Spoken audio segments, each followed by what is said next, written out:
Hi, I'm Laura from YoungWritersWorkshops.com. I'm going to talk about how to set up a preschool classroom.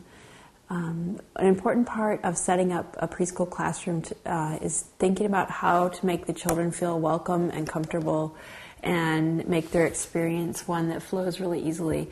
So begin by the beginning of the day when students come in. Where will they store their things? Giving them some room to put their belongings that will be just their own will make them feel comfortable, make them feel settled, and also helps you with organization so you know where to find their belongings. So you'll want to have a hook or somewhere where they can hang their backpack and a jacket.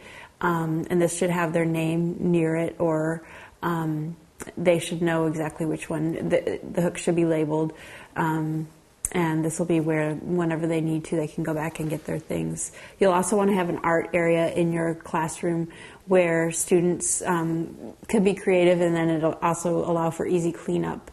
You want to make sure that whatever surface this is on is not one that will be damaged by spilled paint or spilled crayon, any kind of colorful markings. Another area you'll want to have in your classroom is a library or a reading area, story area, where students can relax and look at books together in a small group, reinforcing the idea that reading is fun and something that everyone likes to do, and something that can really, an area that really lets them explore and spend more time.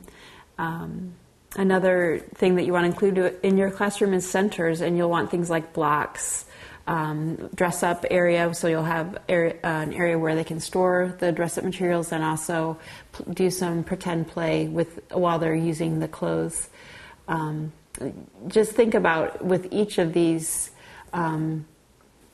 each area of the classroom, think about how they'll all work together.